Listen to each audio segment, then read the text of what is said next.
Well, hi there, everybody. Welcome to Stratosphere Lounge. It's your host, Bill Whittle, here for episode number 106. And I have to tell you, we opened the show with our friend Petula Clark, and I Know a Place, and I've played that song at least 106 times, and I never, ever, ever get tired of it. When those trumpets come in at the end, it just makes me happy. I love that song so much, and I love the way I first saw it. It was on a Animato, an animated thing I think I've mentioned several times. Played a couple times on the show, but it just, I don't know, makes me happy. And I've heard a couple people makes them happy too. So it's good to be here, good to be back. Out of town last week for a private event in Charleston, South Carolina, and then another one in Texas, in Austin. I know people say, oh, I was in town, and you didn't say hi. Most of these events are closed events. Otherwise, I would definitely put the invite out. I'm trying to get a little better about that. But the event in Austin especially is for the Veterans Airlift Command with these wounded warriors, and it just is just such a tremendous experience. I had a chance to talk to a couple of these guys, and I'm really pushing hard now to make this calendar year between now and the election in 2016. I just really want to get the firewalls back. I want to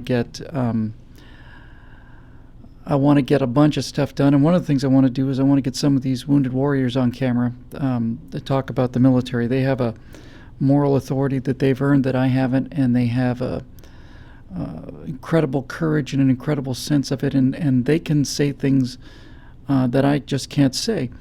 One of which is that one of the reasons that so many people are leaving the military now is because it's just not fun anymore. If I make a statement like that, I open myself up to all kinds of, chicken hawk comments and keyboard warrior comments. When some of our friends who are, triple amputees say it, it's a little hard to impugn their standing, because as we all know, reason is over now. It's the age of unearned moral authority, and and it's all about, your privilege or your experience, and you get the whole drift. I despise all of it, but the fact is that's the game on the ground. I got a letter from a guy today, a guy who basically said he was just a black conservative, became a conservative after watching a couple of my videos. He's a businessman. He feels like he's in charge of his own destiny for the first time, and I just want to have him on camera, not talking about me, but talking about that.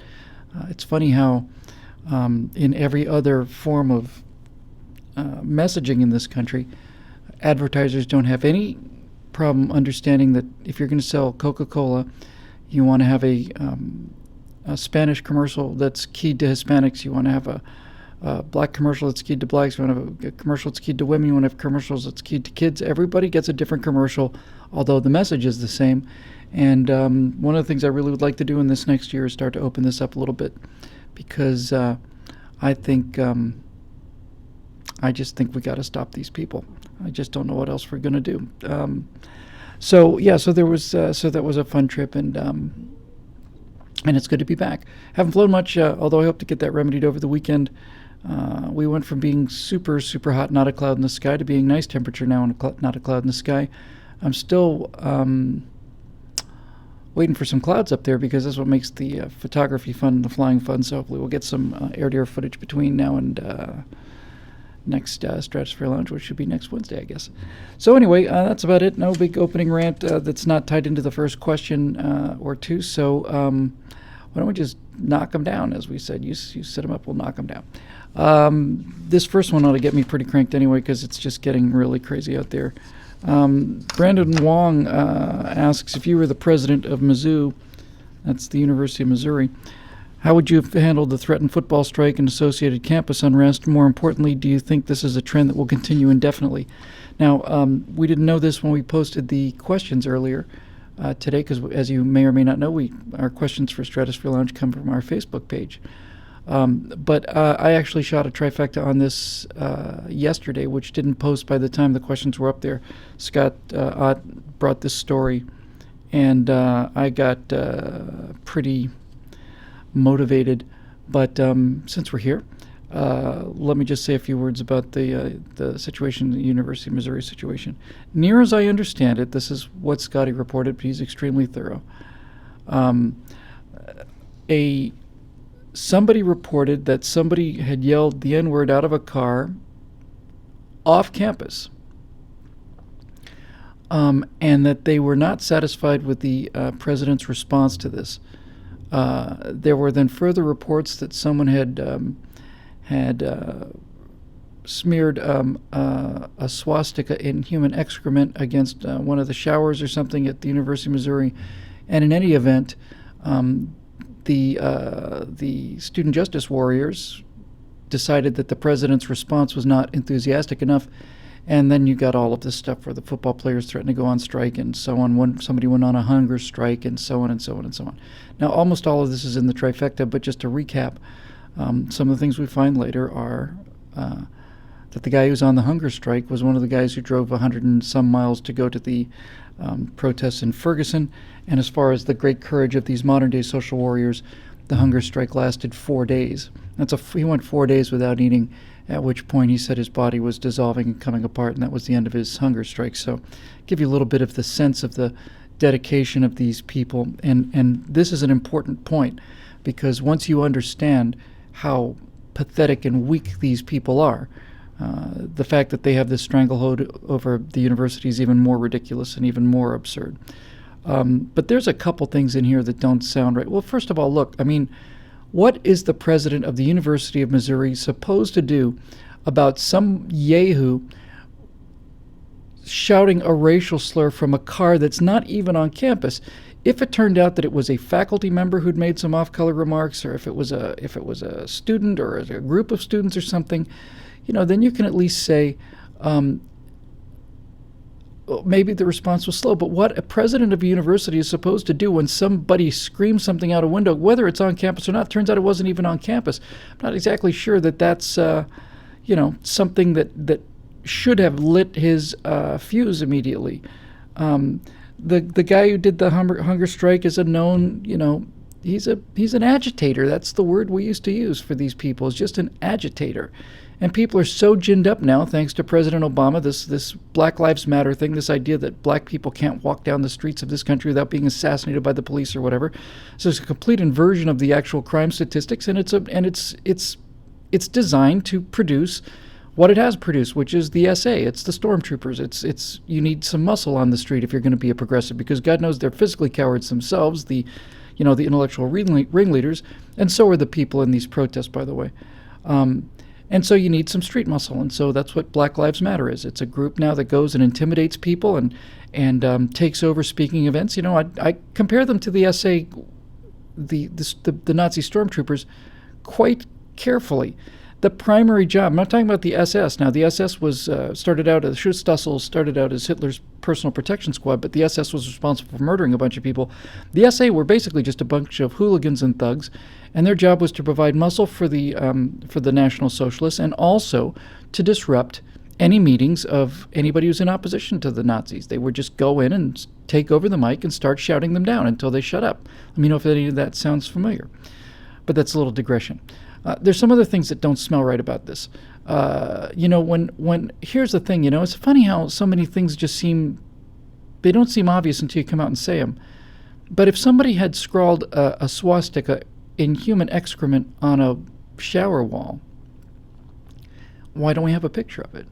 Is it because that nobody in college has any cameras on them? Is that it?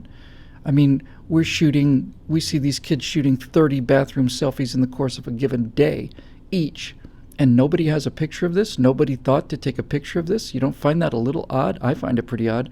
The fact that we haven't seen the picture means there is no picture.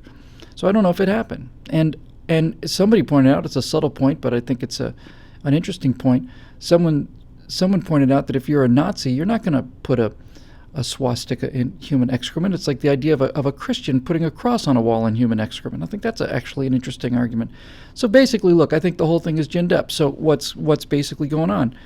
If it turns out, I don't think this university president did anything wrong, but I think he deserves to be fired because of the way he caved in. But if it turns out that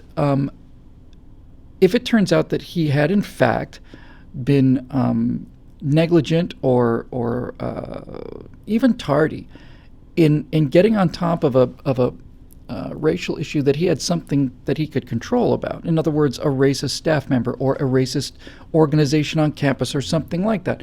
Then you could at least say there might be grounds for this. But when somebody yells something out of a window, what is he supposed to do? But here's my point, right?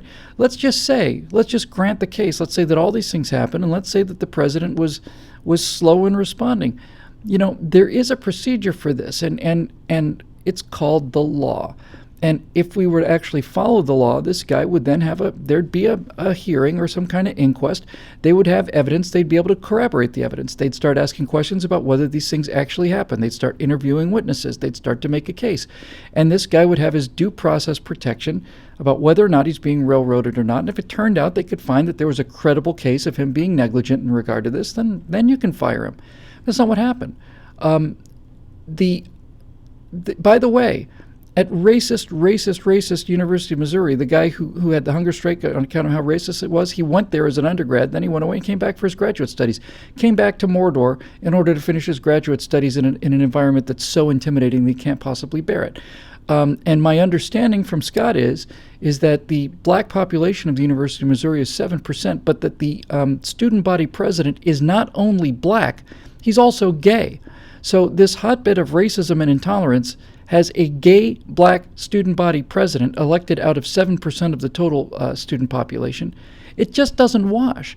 And what it is it's just a bunch of people getting lathered up and ginned up, and a bunch of thugs and vandals and hooligans basically flexing their little adolescent muscles and pushing the boundaries of what the establishment and the law is going to take. And the answer is they're going to take everything.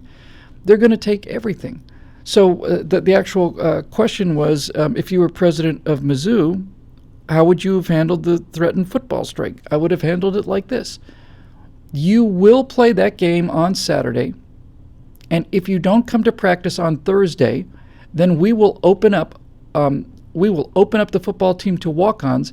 If you're not in practice by Thursday, we will put in whatever walk-on players want to come in and play football for the University of Missouri that day, and those of you that don't show up for practice, your scholarships are canceled. Your big dreams of your NFL career are canceled. You're done. All right? If you have a legitimate grievance, we will set up an inquiry into this president, and we will have students on a board, and we're going to have everybody's voice is going to be there. We're going to do this in a way, if you actually think there's a genuine grievance, we'll have an actual inquiry, and you can bring your evidence and you can bring your complaints, and if it turns out that he's guilty of things, then he'll be fired according to the law. But you're not going to hold this university hostage. You're not going to hold me hostage. You're not going to hold the students hostage. You're not going to hold anybody hostage. And we don't negotiate with terrorists, because if we do, then we get more terrorists. Everybody knows this. Everybody knows this. It's not hard. But no, we back down once again. You could mark the beginning of the end of American civilization when in the 1960s, the 60s radicals took over Yale University Law Library, I think it was, and basically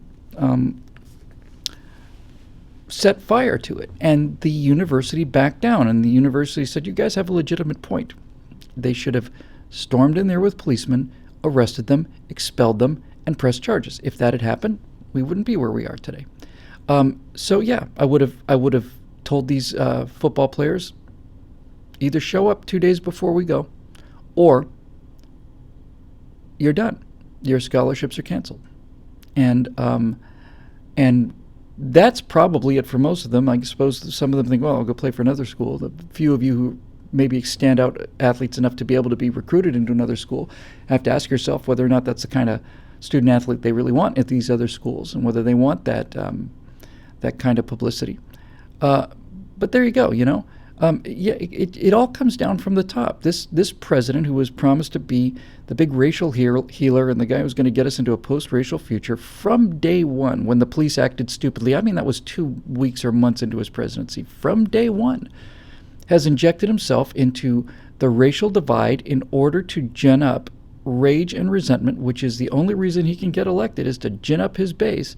And when he does that, he is opening the wound, America's deepest wounds, for his own personal gain. He's an awful, evil man, and we just need to keep saying it. He divides this country along racial lines for personal political gain. And when I say personal political gain, I don't even mean Democratic political gain, because the Democrats have lost 900 state seats since he came to office. And it's not about it doing it even for the progressives. It's for him personally. He's an awful, evil man, and all of this stuff can be laid at his door in terms of the racial aspect of it. But ultimately, what we see at Missouri and at this temper tantrum they had at Yale, which was my trifecta for the week, this is the self-esteem movement's chickens coming home to roost, right? This is what happens when people are coddled. Look, when you see these people having strikes over something like this, or you see that Yale student screaming at the top of her lungs, "Why the F did we hire you? Where's a safe space? We want a safe space." It's real simple, folks.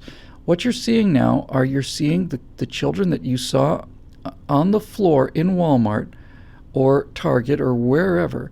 Those kids that were lying on their backs screaming at the top of their lungs because they couldn't have a toy and that were being dragged across the floor out the door by their parents who didn't say anything and who didn't discipline them in any way, those kids are in college now.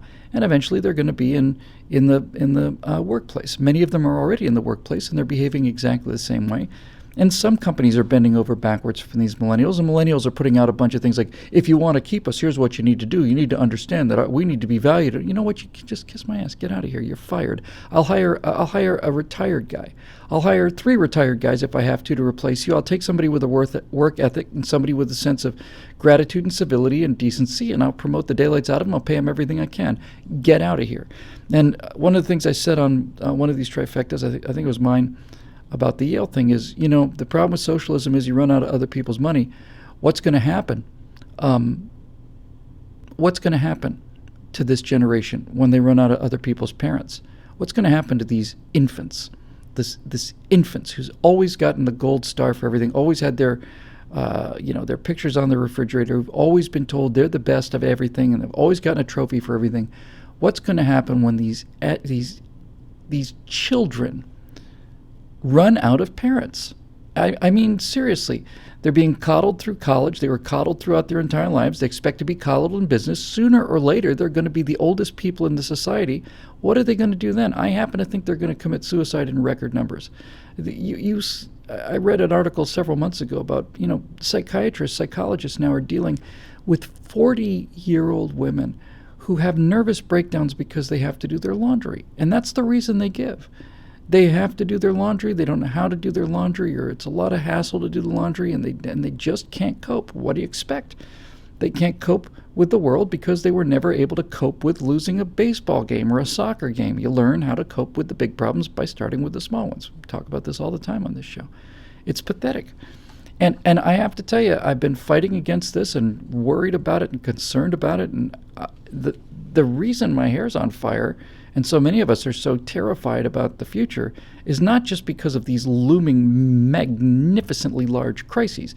We got China to worry about, and Russia to worry about, and ISIS to worry about, and the debt to worry about, the economy to worry about. We're getting stupider, we're getting lazier, everybody knows it.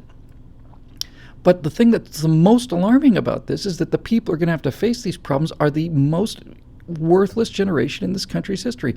I know we have many millennials who watch this show, and you're exempted. I know it's not fair to tar everybody with the same brush. Look, I'm a member of the baby boomer generation. We've probably been maligned more than anybody prior to the millennials, and we probably deserved it. That doesn't mean all of us are that way. But speaking as a generational cohort, it's absolutely pathetic. And they are going to crash and burn. They're so completely weak. And this is why I think there's a real opportunity to outflank them. I think just go right for the 14, 15, 16, 17, 18-year-olds, something else I'd like to do this year, and go right at them before they get too much of this and say, you don't have to be one of these crybaby weaklings like your older brothers and sisters. You can have fun. We're all about having fun. We can have fun. You don't have to feel bad about everything. God, I can't stand them. But I guess just to close this, what I was finally saying is, I got to the point where I was worried about it and stuff. Now I just don't care. I just don't care. Glenn Reynolds is right. It is, in fact, as Rumshi One just said, the liberals are committing mass suicide. Their philosophy is imploding on itself. You can see it all the time. They're eating their own young. Liberal professors say they're terrified of their liberal students. They ought to be. They created them. They created these monsters in their own image. So I'm at the point now where it's like, let it go. I don't care. Get your kids out of those schools. Send them to this one, Hillsdale College, or some other school where they have a chance to be reasonably educated, and and get them out of there. Because what Glenn Reynolds said, I think, is really spot on, is that this is going to be the new norm for what a Yale education used to be. Used to be, if you went to Yale or Harvard, there was a set of rigorous standards that were applied to that, and obviously there's a lot of exceptions, and I always thought that it was overvalued, but nevertheless, somebody graduates from Harvard or Yale, you could make a presumption that they had a certain amount of ability and rigor and discipline, and the Yale diploma meant something. When Yale is about nothing more than a bunch of grown-up crybabies literally screaming at the top of their lungs in neurotic hysteria because somebody's not protecting their safe space about Halloween costumes, then that's what a Yale University diploma will be like. And then we'll get back to some kind of balance. And you know who's doing absolutely terrific work on this is a guy who I've met several times. I can't really call him a friend, but I'm an enormous fan of his. It turns out he's a fan of mine, and that's Mike Rowe. Mike Rowe, I think, is the greatest. Mike Rowe's the most American guy I've ever seen. You must know who he is. He's Dirty Jobs and a bunch of other stuff. But Mike Rowe is basically saying, listen, it's not a question of being overeducated. It's just that so many of the great jobs that are out there don't need a college education. And if this is what college is about, you're not talking about sending people to strengthen their minds and to present them with opposing viewpoints. You're talking about sending somebody to college to have them socialized into communist thought and to be not only coddled, but to be completely inflamed with this sense of entitlement and victimology, where minorities are completely enraged all the time, and simple white people are taught to feel nothing but guilty and nothing but shame for either being white or especially being white and male, especially being white and male and Christian. And it's coming down. It's actually kind of fun to watch on some level. It wasn't a catastrophe. When these progressive liberal, like let's take a 50, 60, 70-year-old white liberal progressive who's in New York City and has been writing about feminism all her life, first, it can't be first, second or third generation feminist and so proud of it and so proud of their feminist credentials. And then you hear other people saying, you don't get to talk about feminism because of your white privilege. You don't understand what it's like to be a feminist of color. Your opinion is not valid. And you hear them say, you're right. I really shouldn't talk anymore. I need to not have an opinion about this. And you see them eating themselves. And this is what they always do, right? I mean, just look at the history of the Soviet Union. You had all these old Bolsheviks who stood with Lenin, and then one by one, they're taken out and shot. And when they take one of them out to be shot, all of the other old Bolsheviks get together with Stalin and the rest of the executioners and say, no, death, death, death, death, death to Zinoviev, death, death, death to Kamarov. Bukharin's up there saying, death to Zinoviev. Next thing you know, a couple years later, Bukharin's on trial. Bukharin's begging for his life. I stood with Lenin. Yeah, well, you stood with Lenin, and then you sent these other guys who stood with Lenin to your death, and now you're going to get shot in the back of the head in Lubyanka as well. It's what happens when you have a philosophy that's that horrible, destructive, inhuman, entitled, envious, vile, evil. Boom. Yeah. Just watch. The colleges are falling apart. And the people who will survive when I say survive, I mean economically survive and prosper, will be the homeschooled kids. It'll be the kids of conservatives, the kids who had a chance to play baseball or football or whatever, and had a chance to lose and had some chances to fail and have a strong family structure and maybe have a moral code or a religious code that gives them comfort and strength in times of adversity. They're just fitter. I'm not going to get into RK because I'll got a little thing. I'm not going to do any RK tonight, but I'll tell you about this interview I did. But basically, it is, in fact, watching these rabbit people simply devolve. And they are going to lose, and they're going to be working for our kids. Because our kids are fitter than theirs. They're just better. They're happier. They're smarter. They're more capable. They're tougher, and they're kinder. So, there you go. Quentin Castor. That looks like a new name. Hello, Quentin. Mr. Whittle, who's your favorite candidate and the president, and why is it Ted Cruz? I love questions like that. That's witty and clever. Well, Quentin, my favorite candidate at present is Ted Cruz, and he was my favorite candidate before we got into it. I would say that I really miss Scott Walker. I thought Scott Walker was tremendous and did a tremendous job once he was elected and got actual results and continues to get results. And I feel the same way about Bruce Perry, whose record as governor, excuse me, let me pull that jacket down a little bit, was extraordinary, but just somehow neither of these guys could connect on a national level. And to some degree, I think Donald Trump sucked all the air out of the room and sucked any chance of Scott Walker or Rick Perry getting any traction. That's the downside of Donald Trump. The upside of Donald Trump is that he kept Jeb Bush out of the race, which we should strike a medal in his honor, if for no other reason than he basically wrecked the Jeb Bush presidency campaign. The reason that Bill Clinton donates to Jeb Bush is because Bill Clinton understands that Jeb Bush is the only person guaranteed to lose to Hillary Clinton. So look, there's a lot of good people out there, and I don't get a chance to. Apparently, we don't get a chance to elect them on the basis of what they can do, so much as we have to just deal with the reality of what's responding, what the people are responding to. Trump's getting incredible numbers because he is speaking the truth in a I think in a particularly bad way. I think Cruz.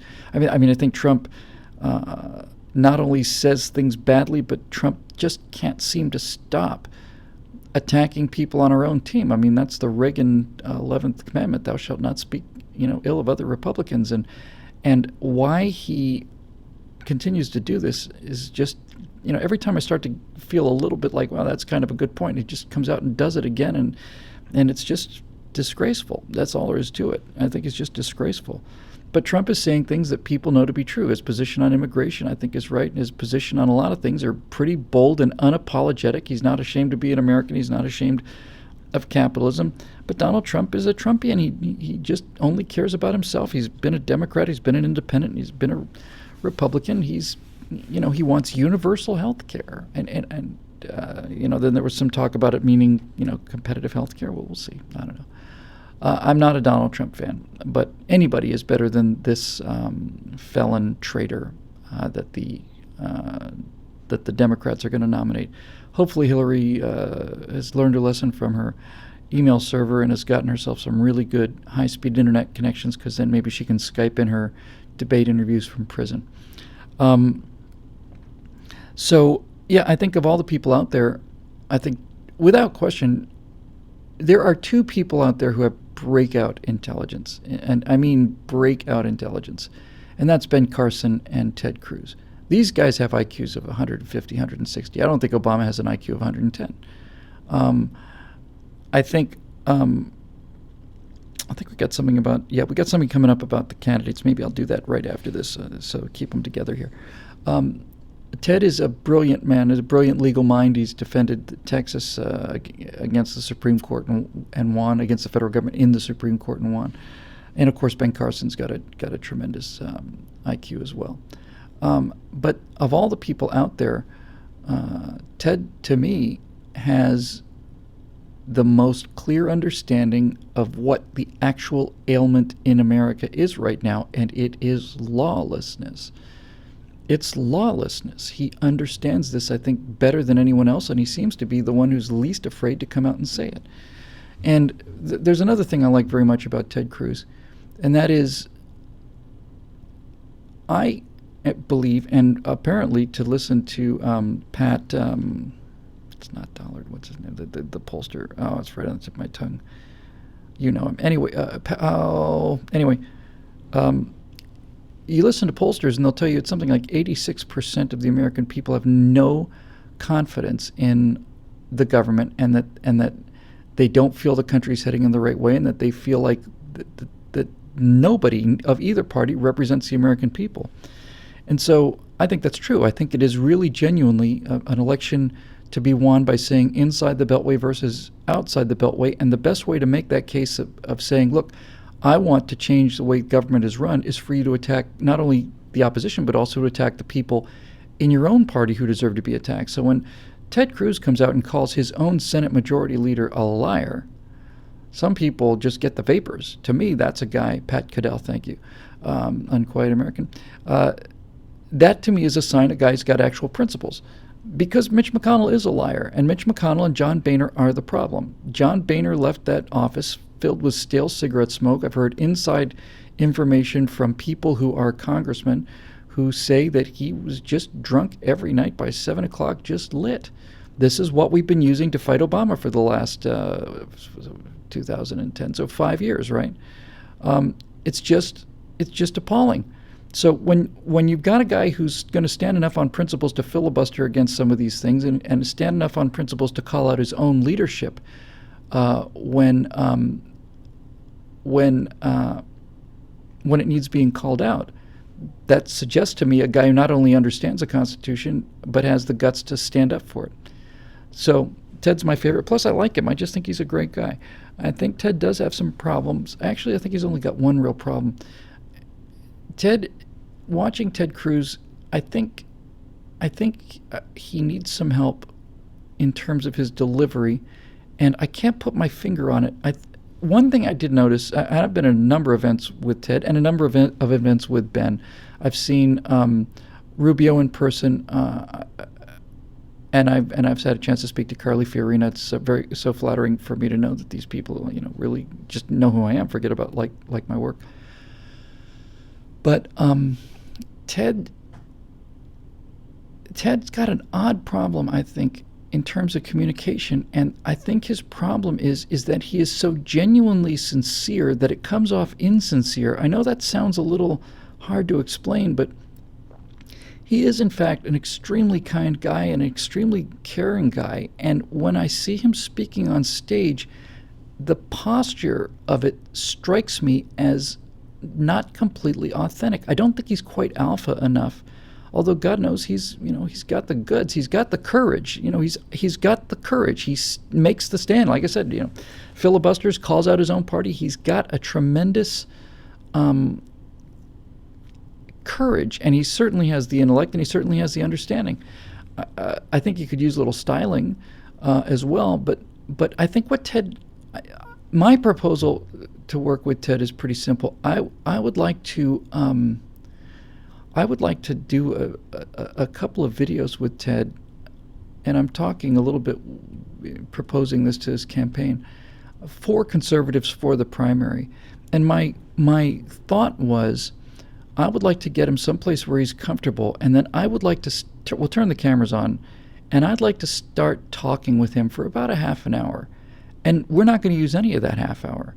My feeling is that if I could talk with him for a half an hour, he already knows I'm on his side, and he already knows I'm a big fan. I think guys like Ted are not nearly as bad with it as George Bush was, but they have a natural, automatic caution when they're on camera because they know what the media is going to do to them and how unfair they are.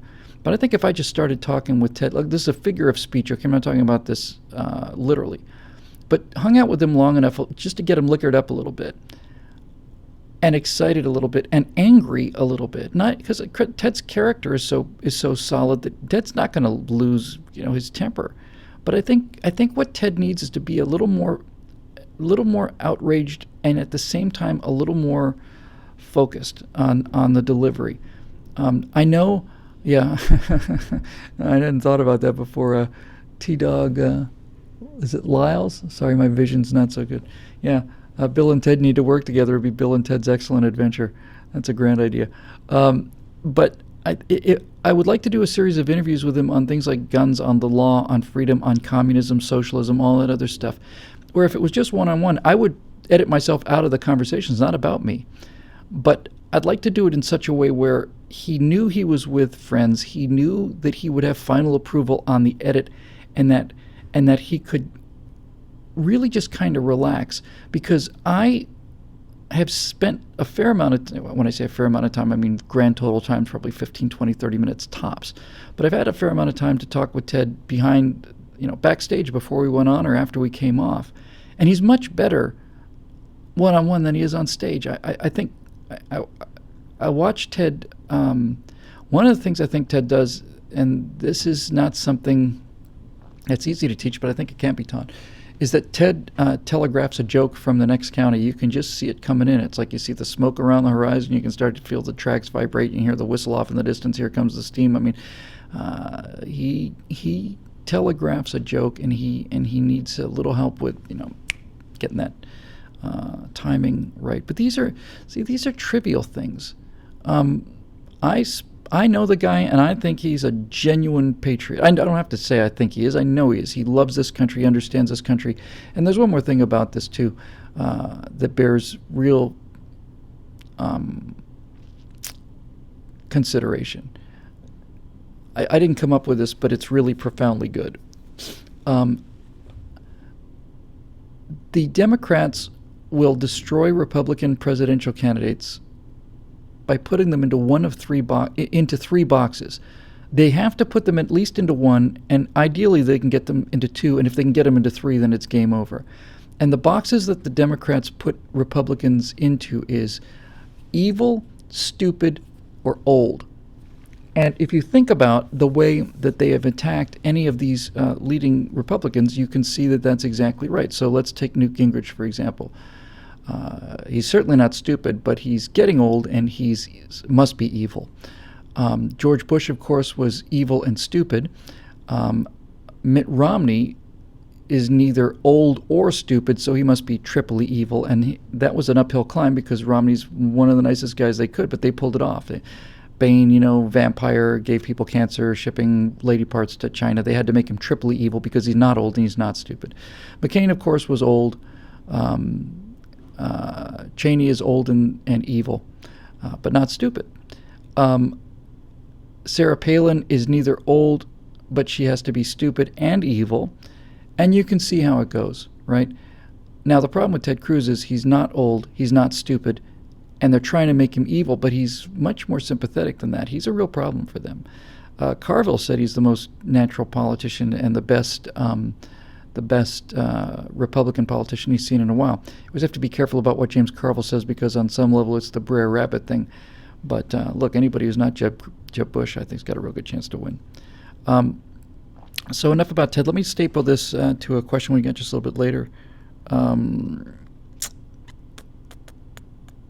which is from David B. Lane. It says, if you had one thing to say to each Republican candidate in 60 seconds or less to help their campaign, what would it be? There are some people on the stage who I can't even remember the names of. That's an honest fact. I don't remember them. I don't know. You'd think I would. I mean, this is my business. But the Ohio governor, is he still in it?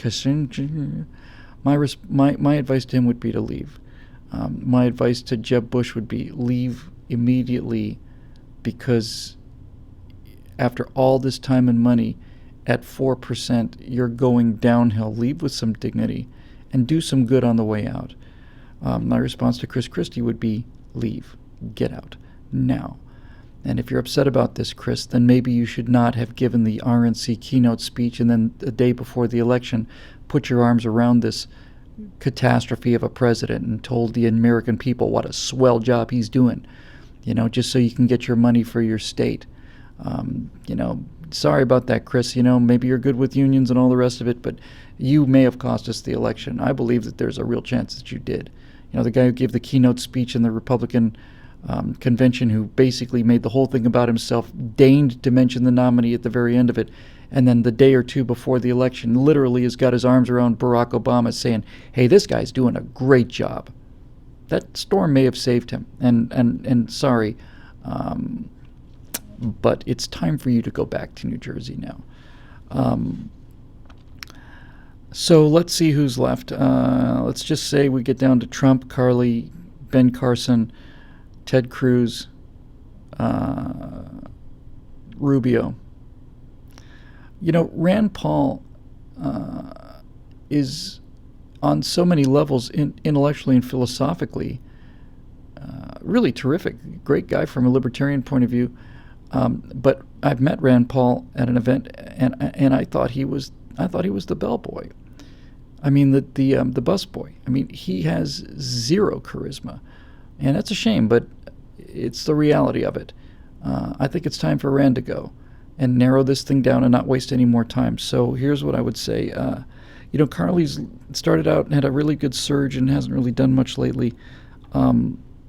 Carly strikes me as somebody who's... Carly had the best political ad I've seen. She took an insult from Donald Trump, a really nasty insult, and turned it into an attack on Hillary. It was elegant, and it was beautiful, and it was masterful, as a matter of fact. And Carly's the one who constantly seems to be saying all the time, can we just attack Hillary Clinton now and not waste any more time? I think Carly has got I think there is a genuine VP slot for Carly Fiorina. I don't think she has any chance at all of becoming the nominee, not because of lack of qualifications, just because she's not getting that kind of traction. I think what's probably going to happen is we're going to look and see how much of a war on women thing the Democrats are going to pull out and how effective it is. If it turns out it's getting genuine mileage, then, I've said this before, I'll just say it once, get out of the way, I find identity politics reprehensible, but it's the age of identity politics, so there it is. We either fight or we don't. So she may, in fact, be the best vice presidential candidate, simply because not only she may be the only person who can really effectively, directly target Hillary Clinton and the war on women. And that's just the reality of the world in America in 2015. And we could do much worse than that, by the way, than Carly. Look, as far as Rubio goes, I've seen Marco in person. I find the spending thing not to be disqualifying or anything, but it does go a little bit to some concerns I have about him with the just the unseasonedness. I saw him several years ago in a very small room. He was very impressive, but he doesn't seem to have the gravitas yet. He doesn't seem to have it. And if you're going to be a breakout young candidate, you've got to have the kind of overwhelming charisma that John Kennedy had. I mean, you just have to have that sense that this guy may be untried, but look at him. He's got so many great ideas. He's so confident. He's so commanding. He's commanding. And I don't see that in Rubio. I think Rubio's, a little wishy-washy in immigration and stuff. So I don't have a lot of attraction for him as a candidate. Rubio might be an okay VP candidate depending on who's at the top of the ticket, because the Hispanic vote is big and Florida's essential. It's just essential. I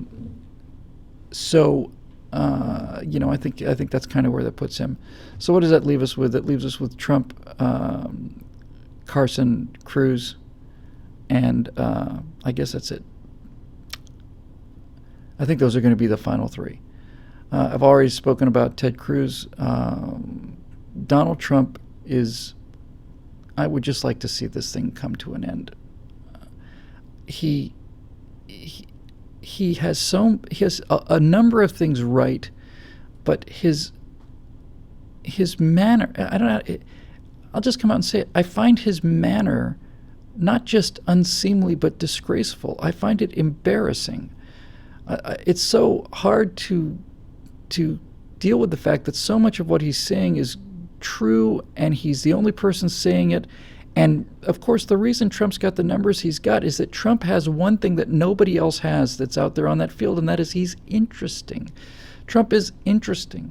You can condemn this modern society and its entertainment value and its and its short attention span as much as you want to, but that doesn't change it. Trump is interesting.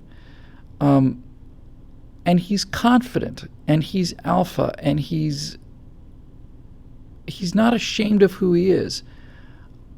Those are great qualities, and in a better person, they would be the decisive qualities.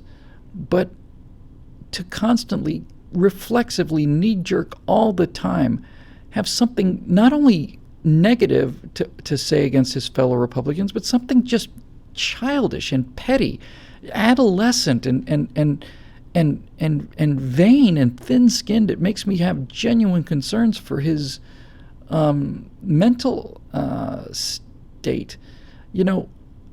We've just had 8 years of a pathological narcissist. I don't know if we need another 8, but I'll tell you one thing: since Obama's a pathological narcissist, and Clinton is a pathological narcissist, and Trump is a pathological narcissist. I'd rather have our pathological narcissist than theirs, but that doesn't make him the candidate to get behind.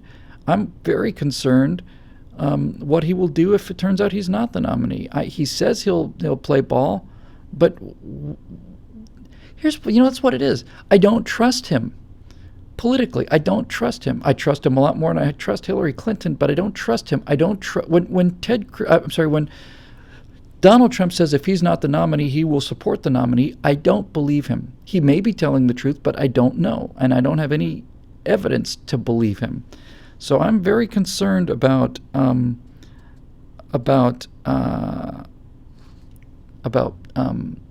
Donald, and that leaves us with Ben Carson.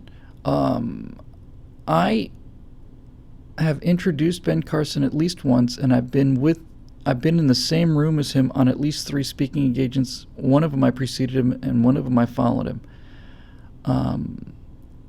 I know a lot of people really like him. I really like him. His story is here's the great advantage of Ben Carson.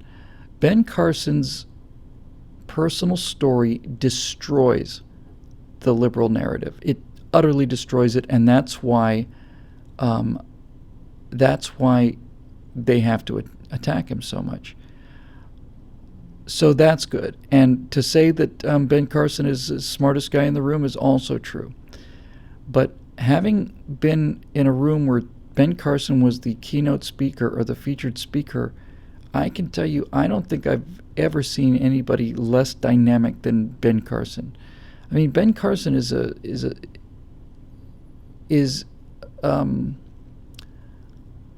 almost shockingly dull to listen to. He's better on the road, but when you get him in a room, I mean, he just simply he has a handheld mic and he looks down and he takes 3 steps to the right, then he turns around. He takes 3 steps to the right and he turns around and he tells his story about himself. He never looks up. Everything's a monotone. Everything's this. I just don't think. I don't think he's alpha enough, charismatic enough. This job is not just about the qualifications for the job. You have to have the ability to motivate people. You have to have the ability to get them fired up. Obama has that, no matter how vile he is. He has that. Reagan had it in. You just had to knock it off of him. He was just carrying too much of it around. Bill Clinton had that ability. All the great politicians are people that can get the American people excited about their vision. And while Carson does an awful lot to combat the racist stereotype of Republicans, and the fact that he's got the numbers he's got is problematic for the left that's constantly talking about how racist we are. I don't know if that makes him the candidate. Look, here's what I think. I think anybody that attacks Hillary Clinton personally is going to win. Right? Just that. Some people have asked about Jindal and Huckabee and stuff. I just frankly forgot they were there. Once again, Jindal is a great governor. He's done amazing things, but he hasn't made any impression on the debate. It's time to go. It's not like we don't know who you are, and it's not like we haven't seen you. If you're floating around 2%, 3% now after all this time, it's time to go. And not because I hate you. It's time to go because you need to do it for the party and stop wasting time. We now need to have 3 or 4 nominees, and we need to hear substantial answers from them. And frankly, I think the more time that the nominees have to speak, the less well Donald Trump is going to do. So, I don't think any of these people are really ideal. I think if you look at everybody up there, you could have a monster of a candidate. But I don't know. I just Ben Carson says some kind of nutty things. This business, and it's a trivial thing, but it's alarming.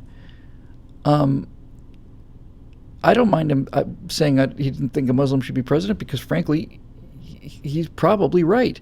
The people just howled over that, and how can you say such a thing? And the response is, hey, Islam is antithetical to Western liberal ideas of freedom of speech, classical liberal ideas. You either can insult the prophet or you can't.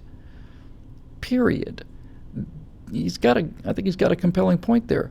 But when he says things like that the pyramids were used for grain storage, I mean, that's just nutty. And I don't know where to go with it. I don't know what to say when it gives the left so much ammunition for him to say something that fundamentally ridiculous. I mean, it's just plain absurd. And where do you go with a statement like that?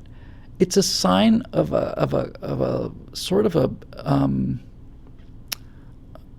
a lack of intellectual discipline, and a sign that, you know, that you're listening to people that are a little nutty.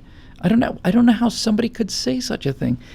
You can make some arguments about how the pyramids were constructed, but is there a person out there who knows anything about this, who doesn't think that these were monuments to dead pharaohs, that they were used to store grain? I mean, they're solid, for God's sakes. It's just nuts. And it may not seem like much, but these kind of things are worrisome because it makes you wonder what other nutty things he believes that he hasn't talked about. This is not something that's, you know, like terribly deeply controversial. If you want to make it if you want to come out in favor of global warming being real or against global warming being real, there's a lot of evidence on both sides for these things. At least that's, you know, you can make a case out of the data on both of them. But I don't know what to say about that. Now, PJ91321 is saying that Ted's not a natural-born citizen. That's correct. But neither is Barack Obama a natural-born citizen. The definition of a natural-born citizen is somebody who's born in the inside the United States of America of two American parents. And the idea of a natural-born citizen was that's a higher standard than for a senator or any other office holder. Governor, senator, representative, none of them had to be natural-born citizens, but the president did. And the idea was that you not only had to be born in America, but you had to have American parents because we didn't want you to have ties to foreign powers. We didn't want you to have a British mom. My mom's British. If I was running for president back in the early 1800s, you could make a pretty good case why that would be disqualifying. But Barack Obama's not a natural-born citizen, and so that you can't unbreak a broken vase. You can't unbreak it. It's broken. That standard is gone. You can say, well, we have to hold ourselves to a higher standard, but that's just like fighting. That's like fighting a street fighter by Marquis of Queensberry rules. The rule meant something, and it meant a lot, and now the rule is broken. And now we're going to take our best player out of the game because we're going to live up to a rule that was smashed by the left. You know, I mean, I get it on a philosophical level, and I get it on a kind of an honor level and an integrity level, but frankly, I didn't break that rule. For example, the Democrats went with the nuclear option. When they had the Senate, they went with a nuclear option. They destroyed 200 years of agreement in order to get short-term gain. Now, does that mean that we have to honor this now and that we don't get to use it back on them? You know, if you're going to fight against a dirty opponent and they have determined that they're going to kick you between the legs, you can either fight by their rules or lose. And that's just the way it is. So, you know, I think Ted is convinced he's got a legal case. I'm going to just leave that alone. We got to move on. But look, I'm not happy with this field, okay? I think we could have done better. I think we had some great people in there that aren't in there now, and the fact that they're not in there is largely due to Donald Trump. And it is what it is, and there's nothing else we can do about it. I'm hoping that as we get down to 3 or 4 people, we'll start to see this thing coalesce a little bit and start to get a little more quality and a little better idea of what's going on. So we're almost an hour into the show, and we're already on like question 3. So we got to get going here.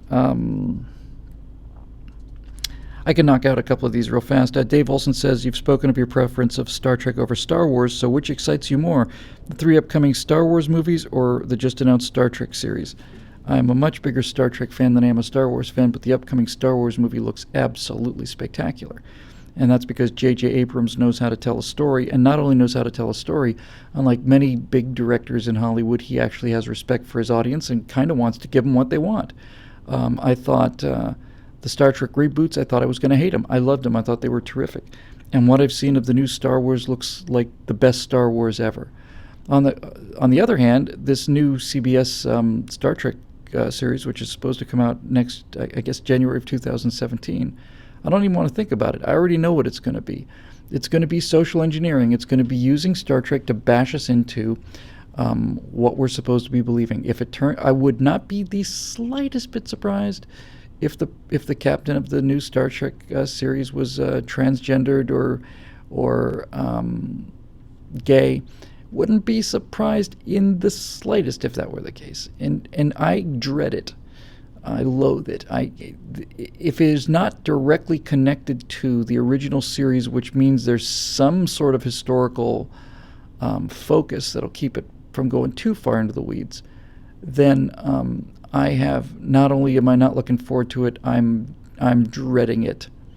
I'm dreading this Star Trek TV series. I have a bad feeling about this. Again, if they decide to take it off of the J.J. Abrams reboot and put it in that universe, we got a chance. I'll just say this about the Star Trek thing. I mentioned it on a Clavin and Whittle thing I did yesterday.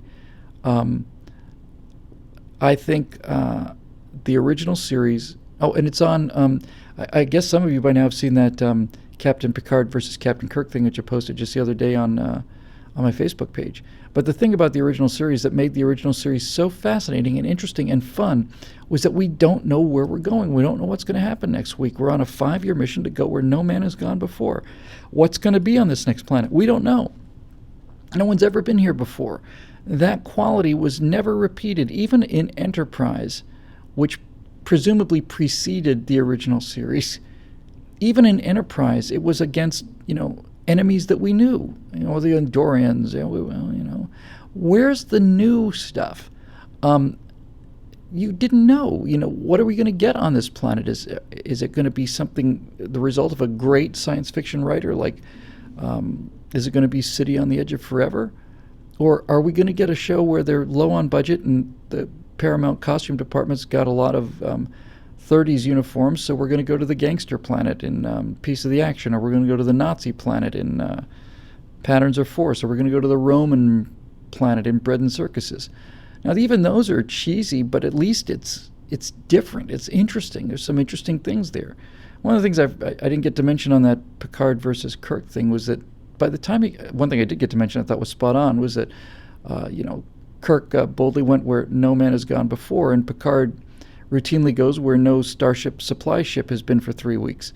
The fact that Next Generation was the universe was so well known. I mean, I didn't get a chance to bring this up, wish I had, but doesn't anybody find it interesting that in Star Trek The Next Generation, a large number of storylines were set either in a bar?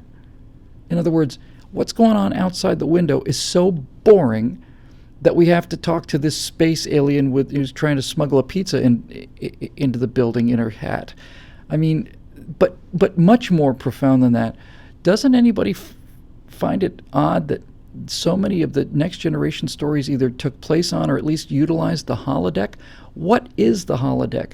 The holodeck is a role-playing game for people who are bored. I don't know why they didn't just sit around I don't know why Picard and Riker and Data and Worf and Troy didn't sit around at the giant conference room and roll 1d20 against their charisma thing to see whether or not they can get into the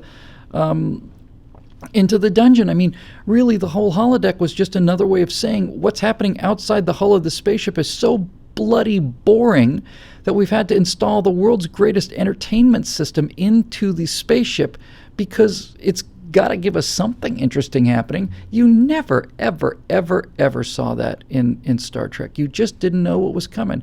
So if it were me, I would just, if I had the Star Trek show, whether or not I reproduce Kirk, Spock, and McCoy, that's problematic. I would love to. But whether or not I do, I would put it at a time where we are going where no one has been before. We do not know what's going to happen next week, and we're not going to make it just an endless series of moral lectures where this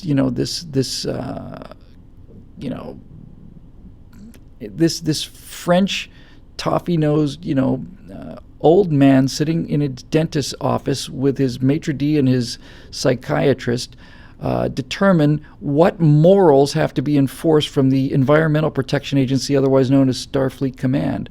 It's just pathetic. I get into this in some detail on the Facebook page. If you haven't been there, just go check it out. It's a show I did, and I actually like the interview with me. I hardly ever get interviewed, and I thought that was a nice interview. The guy in that interview is the producer of Trifecta and Afterburner, and Nathan Lichtman, great guy. So anyway, yeah, I would go and take a look at that, and you get the fullness of my thoughts on that whole thing.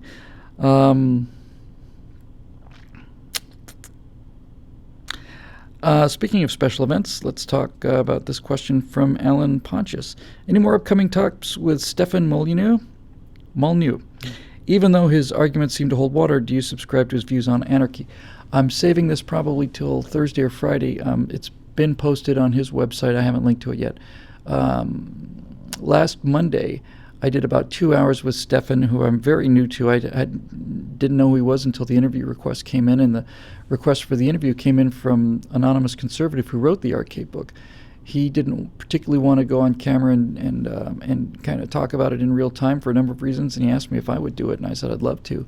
Turns out that Stefan, I've seen a few of his articles, a few of his videos, and I think he's terrific. Is a big RK fan, and we talked a lot about RK, and I'd seen some of the things he'd done with another guy called Dr. Penman, who was talking about different values of civilization. I think I might have mentioned those last week. But we talked for, it was almost 2 hours about RK, but mostly about the consequences of RK. And we talked a fair lot about, especially as we wrapped up, that it's horrific for people who are paying attention and who know history to watch what's going on, because anybody that knows history looks out at what we're seeing now and realizes that we are in very deep trouble, and that these are the symptoms of a civilization that's nearing collapse. We talked quite a bit about what that collapse would look like. What would be the consequences of the collapse? What do we hope for? What can we do? Can we stop it? Can we turn it around? So I think it's a great conversation. I'll probably post it in the next day or two. I think we get trifectas for the next day or so, and then I'll put it up there hopefully Thursday or Friday. But he's really terrific. I have to tell you, Rumshi One just wonders if I'm anonymous conservative. I certainly am not. I'm not anonymous anything. Stefan, let me just say this about I'm not that familiar with his work. There's some people who have some problems with some of the stuff. Presumably, somebody said here in the question, do I subscribe to his views on anarchy? Before I answer that question, I don't know what his views on anarchy are. I'm going to assume that he's more of an anarchist than I am. I'll deal with that in just a second. But I do want to say that that the hour and a half, 2 hours that I spent just talking with him were some of the most fun I've had in a long time. I mean, it was just fun. It was just absolutely pleasant. It was just a great time. And I'd love to do a bunch of them. He said he might be 2-3 weeks to get it done, but he posted it within 2 days or something. So I just love talking to the guy. And it's great to talk to somebody who's on your team who gets it, and so the whole thing's not just an argument, but has differing opinions about things and different insights into things. Now, I'm just going to preface this by saying I don't want to put words in his mouth, because I don't know his opinion on anarchy, but I'd love to talk to him about anarchy. I'd like to do an entire show on anarchy. My feeling about anarchy is same feeling I have towards extreme kind of libertarianism, and I know this is going to light up the boards, but this is just my feeling on it. While so much of libertarian positions are my positions, I completely, it's Remschel one. Okay, sorry about that. While I certainly agree with all of it. This business about being left alone, and your harm only happens when your ability to swing your fist when it hits somebody else's nose, and making the government as small as possible, and just being free to do what you want to do to your own body. I'm with this 100%. But I find that these people who say things like, well, we don't need now, every time I talk about libertarians and things that I've heard libertarians say, I'm immediately overwhelmed with people saying, that's not libertarianism. Okay, that may be true, but there are libertarians who say things like this, and they say the same things you are. So when you get into some of these areas where you get libertarians saying things like, look, we don't need to have mandated maintenance inspections for airlines because the airlines, being driven by their own self-interest, will do the maintenance inspections because they don't want the lawsuits and they don't want the consequences and all the rest of it. When you get into those kind of things, it gets to be utopian, I think, in the same way that some of these socialist or progressive paradises become utopian. This is my general sense of anarchists. The idea that we'd be so much better off without any government, I just don't buy it. It seems utopian. People don't behave that way. Not just the fact that there are lawless people in society, but there's a lot of people that just take advantage of things. I think we should have the smallest government we possibly can, and I think the fundamental role of government is to enforce the rules, not to pick winners and not to be in the game. Just simply enforce the rules. The job of the government is to defend the country, is to provide certain interstate things, like the interstate highway system is the greatest thing that the federal government's done in the last century, because it was exactly what they were supposed to do. It's magnificent, it's useful, and it's limited. So I don't think the government should be in the game. I don't think the government should be picking winners and losers, but you do need somebody to enforce the rules.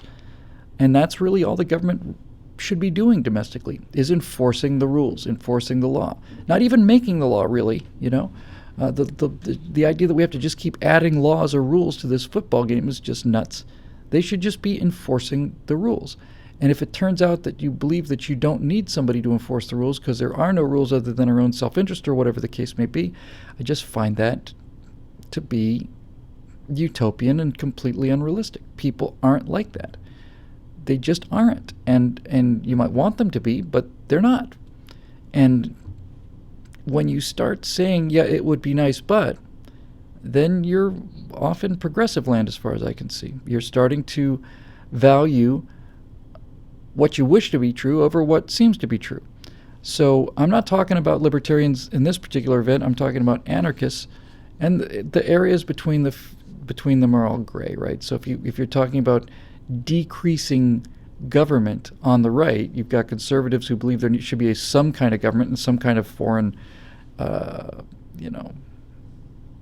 we have aircraft carriers to fight them over there so we don't have to fight them here. It's kind of a conservative position, and obey the law and strict punishment for violating the law, it's a conservative position. Libertarians, a little further away from any kind of government structure, are more like there should be almost no laws whatsoever. We don't have any business messing around overseas. If you want to smoke pot, it's your business, it's your right, and so on. Get all the social issues off the table. And then anarchists are basically saying there shouldn't be any legal structure at all. And that just doesn't seem to make sense to me. Now, if you want to tell me where I'm wrong about anarchy or anarchists or libertarians, or that's libertarianism, that's fine. But this is what they say. Many of them say that. So I think what we need to do is we need to push towards that goal of, you need to push towards anarchy as a direction to walk in terms of finding out just how many laws and rules you can eliminate and just how small you can make the government. I don't think you get to go all the way to no government. I think you need to find out how little we can get by with. And if it turns out we have too little, then we can put a little more back. But that is not a problem we're seeing today, is too little government. So yes, I'd love to do more talks with Stefan. He sounds like he wants to as well. I'd love to talk to him about all this stuff, because it's great to have a conversation with somebody educated and intelligent and articulate. And it was really, really, really, really fun. I'll put that link up this week for sure. Alan Pontius again. Is nationalism moral? If so, how does it go sour? I think it's actually an interesting question. Is nationalism moral? I think the answer for me would be nationalism is moral if your nation is moral. If you're a nationalist and and a National Socialist, you certainly are a German patriot, and you certainly love Germany, and you certainly value Germany very highly.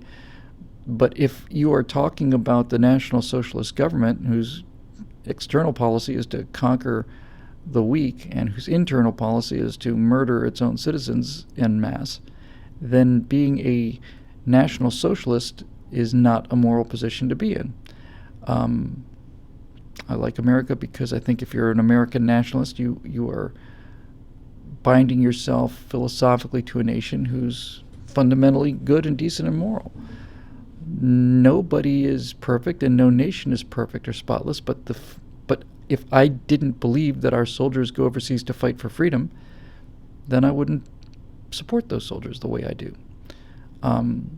But I do believe this, and I believe that all of these conflicts that we find ourselves in since World War II have been about freedom. They may not have been handled well or perfectly, or in many cases they were won and then the loss thrown away by the progressives, but I think Iraq, just by way of example, was important and necessary and was about bringing freedom to those people. I know for a certain fact it wasn't about bringing oil, because I know what a war for oil would look like. If we just went in to get the oil, we wouldn't be in Mosul, and we wouldn't be in Fallujah, we wouldn't be in Baghdad, we wouldn't be taking these losses. We'd just go in there, smash Saddam's army, we'd put a armored cordon around the oil fields, and we'd throw a heavy air cover over the convoys and just march it down to Basra, put it on American tankers, and sail it out of there. So I think that's actually a pretty simple one to answer, Alan. I don't know if I need to add much more to that. I think nationalism and patriotism is a moral good if your country that you're supporting is a moral country. And if it's not, then it's not. Similar to this, Scott Tomaski asks, in your view, which country besides the U.S. has contributed the most to freedom around the world? I think that's a no-brainer. I think it's Great Britain without any question whatsoever.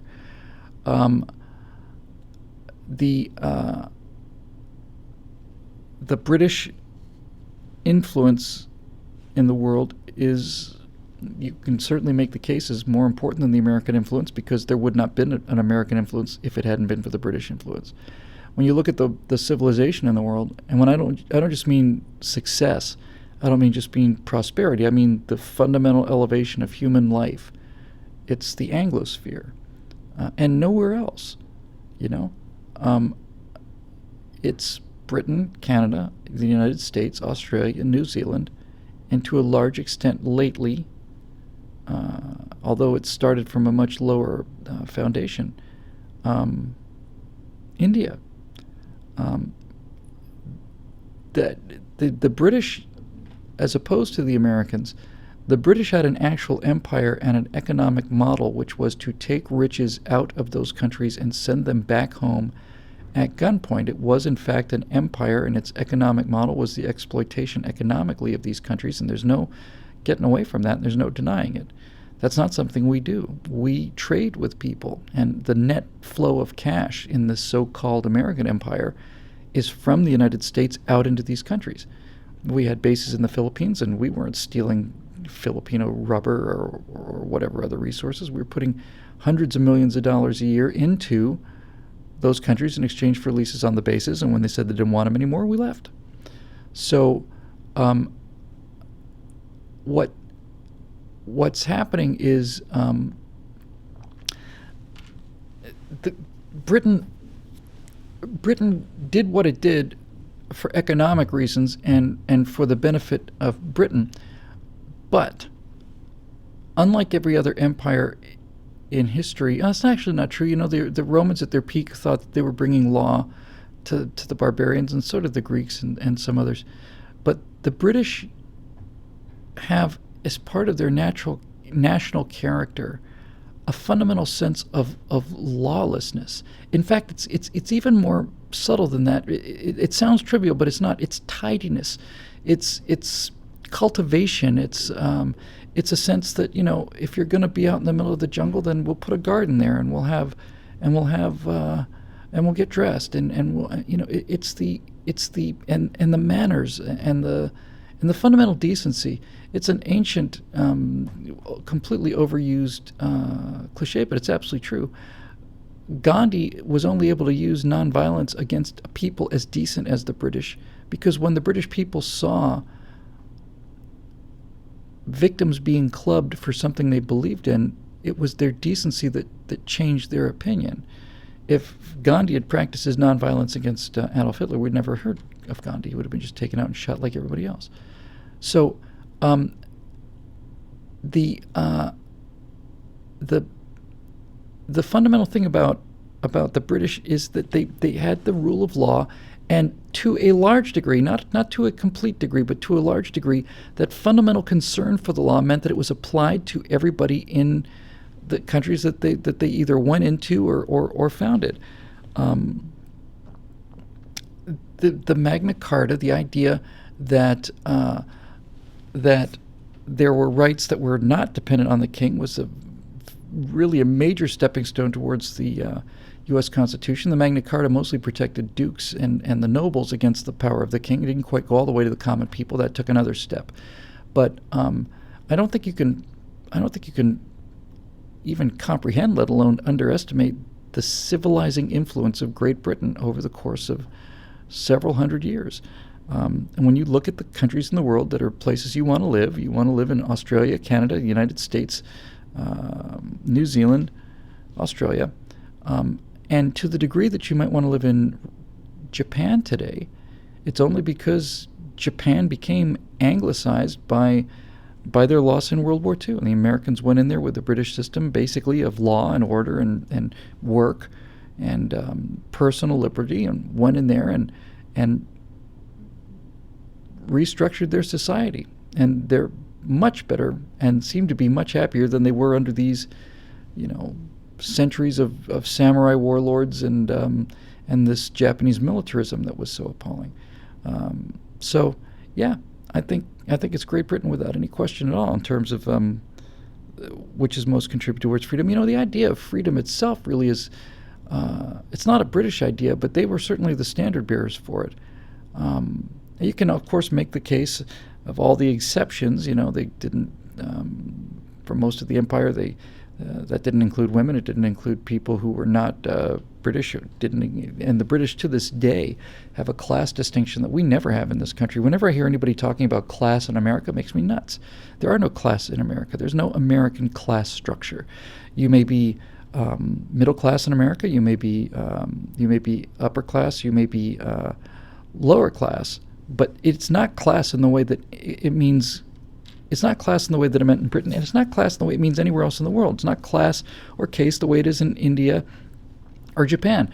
If you are, virtually everybody I know a few people who become millionaires, and they all started out either lower middle class or lower class. They were working people, or they were people who were really on tenterhooks, just hanging on. They had a great idea, worked their tails off for 30 years, a 30-year overnight success story, and now they're worth millions of dollars. They weren't people who were, they weren't like the untouchables who suddenly became Brahmins. There is no class structure in America. There is economic distinctions. There's no question about that. And the life of a rich person in America is different than the life of a poor person in America. But if you're born rich, it doesn't mean you stay rich. And if you're born poor, it doesn't mean you stay poor. You have the ability to move here. And that's a whole other discussion, really. But that freedom of motion, both down and up, is why I just don't buy this whole thing of class. And so that's one thing I still fault the British for, is that, if you can still find in many places in Great Britain, if you're standing in line at an ATM and somebody comes up and says, "I'm terribly sorry, I'm Duke Douglas of Derbyshire, and I'm in a bit of a hurry. Would you mind awfully if I were to just cut in line?" A lot of them would, "Yes, Your Grace." You try that in America, where you're in an ATM line and somebody says, hey, I'm really sorry. I'm just in a big hurry and I've got a lot more money than you do. Mind if I cut in front of you? People would be not only not allowing that to happen, they'd be going as slow as possible. So I think that's it. I think it's Great Britain without a question. Yeah, we just got a giant membership spike people have been talking about, and what happened. Maybe somebody can put it up there, but maybe the internet broke and this is the only channel open. Let's see, we got 1, 2, 3, 4, 5 left to go. We're about an hour and 20 minutes, so we can go a little further here.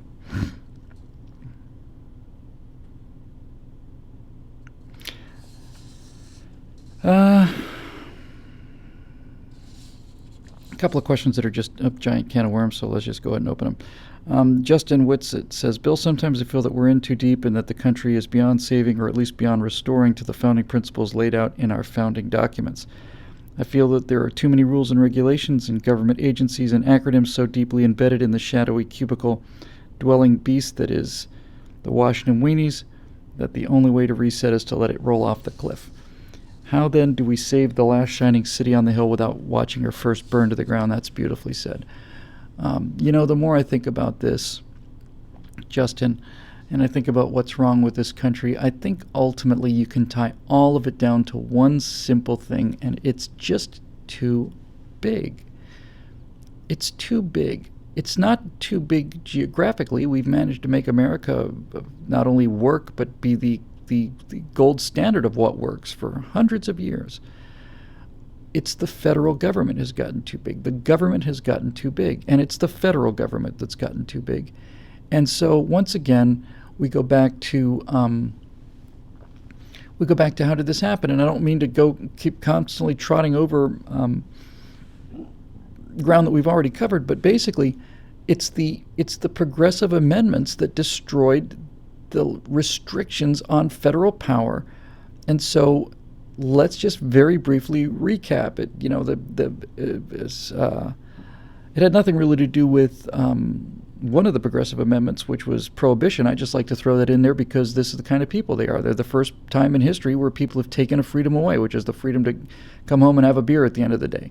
Where these goody two-shoes, these people who cannot mind their own business, determined to make the rest of us do what the small vocal minority wanted done. And so they basically came in and through the coercive power of the law said, you can't have a drink anymore. And that lasted for, 17, 18 years before it was repealed? The good news is you can repeal a constitutional amendment. So let's repeal two more. The 17th Amendment, as I've said many times, I'll keep this very, very brief. The 17th Amendment destroyed this country in a very subtle way, although I suspect they knew why it was going to destroy this country. The federal government is divided into three different groups, but it's divided into three different groups two ways. We prevent the concentration of power on the federal level by having a judicial branch, which is the Supreme Court, the legislative branch, which is the Congress, and the executive branch, which is the presidency. And these three things share power and presumably are constantly fighting each other to make sure that no party gets too much power, no one section of government, rather. But another way that we divide power historically in this country is another three-way division, which is between the federal government, the state government, and the local governments, or the people. The Constitution is very clear about dividing up power between the federal government, called the United States, the states, called the states, and the people. And so there's another way to divide up power. And this was in perfect balance and was worked very hard to figure out how to have this happen. And basically the short form is, if you're going to start the country and you've got Rhode Island, which has very few people, and they want you to join a union composed of a state like New York, which has a very large number of people, why on earth would Rhode Island join a union when they're going to get outvoted on everything by New York? What's the possible win for Rhode Island? And the answer is there isn't one.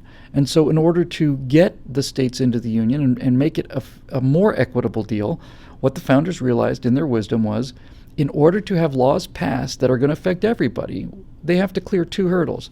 The lower house of Congress, which is the House of Representatives, says that, yes, there are going to be a lot more people voting for a lot more New Yorkers than Rhode Islanders voting in this House of Representatives, because New York has more people and they have a right to have more representation because they have a larger population. So yes, you're going to get walloped in the House of Representatives, but we're also going to have a Senate, and it's going to have to get past both of them. Now, in the Senate, Rhode Island's going to have 2 senators and New York's going to have 2 senators. You are absolutely equal in the Senate, and anything that seems unfair to the state of Rhode Island can be stopped in the Senate. And so far, so good, until the 17th Amendment came along, and the progressives want federal power organized and centralized and powerful so they can tell other people what to do. If they don't have a powerful central government, they can't tell everybody what to do. And if they can't tell people what to do, then they don't have a nice evening. That's what they do for a living, these progressives, is tell other people what to do. So what did they do? So they basically said, we're going to have the people of Alabama elect the senators from Alabama. Democracy, hooray. They'll represent the people of Alabama. And what somebody didn't say and should have said was, hey, hold the horses here, dude. The people of Alabama already have representation in Washington. The people of Alabama send representatives to the House of Representatives in Washington, and the House of Representatives has the representatives that represent the people of Alabama. The Senate is not supposed to represent the people of Alabama. The Senate was supposed to represent the state of Alabama. And that's why they were appointed by the legislature. There's still democracy there. The people in Alabama vote for the people in the state legislature. And the state legislature basically says, we are going to send to Washington this man, and maybe they're landed gentry, they usually are. But they're sending them not to represent the people of Alabama, they're sending them there to represent the state of Alabama. And if those people are now elected by the people, which is what the 17th Amendment did, then the Senate just becomes a glorified House of Representatives. It's just a house for the rich and the wealthy and the connected. 6 years instead of 2, and all these re-election benefits, and it's essentially superfluous. There is no reason to have a Senate anymore because it's not protecting the rights of the states. It's a catastrophe. And the other thing they did was the 16th Amendment. Not only did the 17th Amendment prevent the federal government from getting big politically, the 16th Amendment gave us the income tax, which gave them the budget to do what they needed to do in terms of this giant power grab. So there was no EPA before the money and the power went to Washington. It would have been something that was handled on a local level. And the Department of Education would have been laughable. There would have been a Department of State Educations, would have been one in Alabama, one in California, or thousands of them, or whatever the case may be. And all of this is pulled together in order to concentrate power for people who need power. So there you go. That's it. So when I say the problem with the country is it's too big on the federal level. And what do I mean by too big? What's the practical meaning of too big? The practical meaning of too big is we are hearing constantly now that there are rounding errors, or that you'll hear the story all the time. There's $50 billion missing. There was supposed to be a budget for this, and the budget went someplace, and it turns out that the money was just looked into, and we just did a little audit, and there's $50,000 million not where it should be. $50,000 million have disappeared. It's not a one-time thing. Happens all the time. Where did it go? It went somewhere, folks. It went to somebody. Where did it go? Who knows? When you have a $4,000 million budget every year, or $3,500 million, no, it's more than that. It's $3,500 billion. Yeah. Where does it go? Nobody knows. And when you're talking about rounding errors of billions of dollars, just think about this. If you fly anywhere over the country, let's say you're flying over North Carolina someday at 30,000 feet, you can look out of that airplane and see all of those houses down there. From there to the horizon, you think all of those people are going to pay taxes for the rest of their lives. Their children are going to pay their taxes for the rest of their lives to make up for money that's vanished. It's gone. When you've got a government this big and this uncontrollable, and when there's a pot of money that large that nobody owns, then you can spend $1 trillion on a fighter jet that doesn't work. The pilots didn't want this. The pilots who are flying close air support don't want the F-35. They want the A-10 because the A-10 is designed for close air support. So why do we have an F-35 fighter that's supposed to do everything, that cannot loiter over the battlefield, that can't fly over the battlefield at 150 knots, has to fly over the battlefield at 400 knots? Why do we have one? Well, we have one because we have a giant military defense contractors that want to spend the money, and we have generals that want to get promoted. We have generals that want to retire and get on the board. I'm a pro-business guy. I've been pro-business all my life. But when nobody owns the money, and you have these cost-plus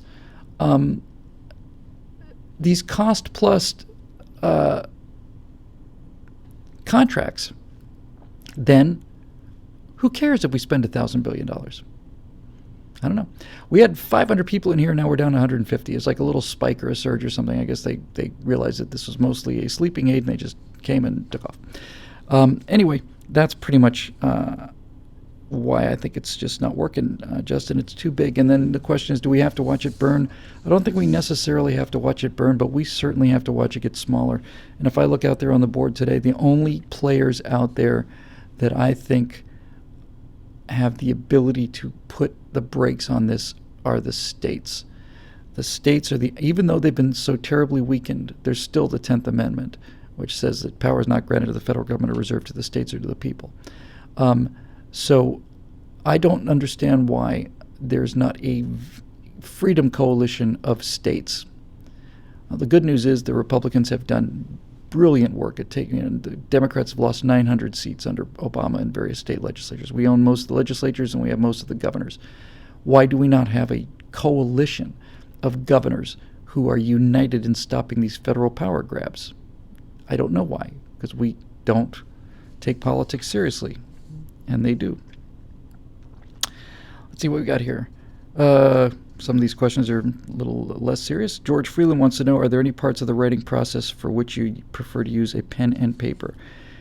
Yes, and that's generally letters, which I hardly ever write, or personal notes, notes on the road when I'm about to do a speaking event. I usually get to the event, I have a rough idea what I'm going to say. I like to see the venue and meet the people, and then I write notes, and I have a bunch of calligraphy pens, little ones, just fountain pens, not for big stuff, but I try to write with a fountain pen that's got a bit of a flat nib on it, because I learned how to do calligraphy when I was bored back as a teenager, and when I've got a good pen, my handwriting is spectacular, if I do say so myself. When I've got a good pen and a decent piece of paper, I write like the founders did. It's beautiful to look at, if I do say so myself, and it's physically pleasurable as long as I don't have to do too much of it. It's nice, those flourishes and the big tall letters and the bold kind of extensions and stuff. I love doing that. Of course, there's very little I actually sit down and write with pen and paper anymore, but when I do get to do it, I do like doing that a lot. It's actually a really lovely feeling. Let's just do 2 or 3 more. I think I've got a few things I have to do before I get out of here tonight. Janine Ron has a question that I think is interesting. It says, Woody Allen gets to make a so-so to poor movie every year and has done so for decades. A, how? And B, why can't someone on our side do likewise? This is the big question, right? I think the way to answer this is to understand that we have business and we have religion and we have politics.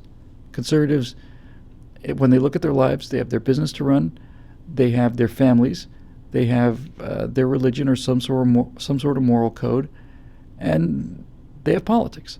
And the thing to understand about the left is they also have religion, extended family, business, and politics, and it's all the same thing for them. It's all politics. Conservatives don't spend a lot of time on politics because we need to go out and make some money and work hard and provide for our families. Progressives spend all their time on politics because the way they can make some money and preserve and provide for their family is to take the money from people who are out there working. So it's no wonder that progressives are so into politics. Politics is where they get their livelihood from. Progressives can't make anything. They're either too stupid or too lazy to go out and make their own stuff, so they have to take it from other people by legislative force, and that's politics. So you have to understand that's why they've got their A team out there and why we've got our C team out there. This is their religion. It's their paradise on earth. The Messiah is here. The light worker's here. We're going to create an Eden on earth that we can all live in happiness with, and if we don't, we'll upset the volcano god, and Gaia will destroy us all and drown us or burn us or whatever the case may be. So politics is their religion. And as I said, they don't go out and work. I'm talking about the progressive politicianal class. That's a new word that I just invented. They don't go make their own wealth. They don't know how. So they have to take other people's wealth. So that's also politics. They don't have a strong family structure, so they get involved with other people and activists, and so there's their family. And there you go. And no wonder they put their A team in there, and we put our C team in there. But with that said, you would think that that conservative people, conservative business people, would understand that if we don't get in this fight, they're going to lose all their money, that these people are going to come and take it. And I'll say this to them verbatim, and the amount of support we get is next to zero. I can't explain it. I don't know what to say about it. It's heartbreaking. It's the most heartbreaking thing to me is the unbelievable difficulty we have to get support to go out and do the work that we need to do. It's just virtually impossible. On a micro level, there's we have about 1,000 members here at BillWhittle.com, maybe a little bit more than that, and to whom I'm eternally grateful, and I end every show with gratitude towards them. But some of these videos get out and seen by 2-3 million people, and we don't have 2-3 million people helping us, because if we did, we could change the culture. If we had real resources, we have the messaging, we know how to do it, we could change the culture, but we don't. And when we talk to people about supporting it, they know that if they don't get in this game, these progressives are going to take all their money, and they know that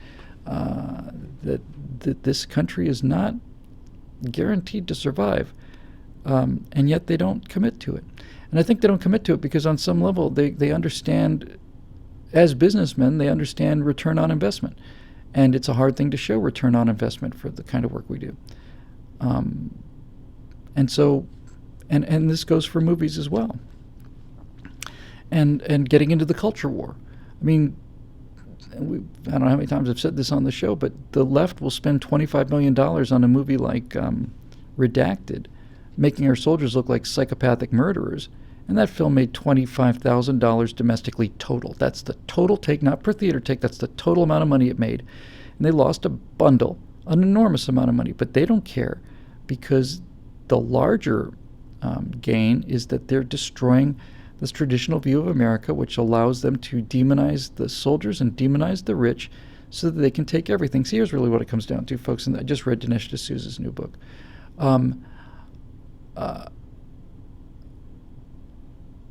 There is $71 trillion of wealth in this country in private hands. That's the total amount of assets of the American people, $71 trillion. And that's a pretty big heist. And so if you actually believe that you can get that money, then spending $20 million on a movie or $50 million on a newspaper is chump change. $50 billion is chump change if you want to go after $71 trillion. The left understands this. They understand that it's a big pool of money out there that they can't connect to, they can't make it, and they have to steal it. And the way they steal it is by making it sound like it's not stealing. If these people that made this money are evil, then taking their money is not stealing, it's justice. And if they didn't earn it, if they earned more than their fair share, if it was all the workers, or if they, you didn't build this business, it was all the roads that did it, or your public school that did it, and you've got all this money, then we'll take it from you. And it's stealing unless we can convince people that you're evil, in which case it's justice. That's all they do. And they spend the resources necessary to win this. And that's why they own movies, television, late-night comedy, talk shows. That's why they own music and academia, because they spend a fortune on it. It's their business model. Our business model is to ignore politics, go out and make some wealth. That's great. I don't want to be doing this. But what do you say? When you tell people that we don't have to make as many movies as they do, we just have to give people a little cultural island that they can land on, then,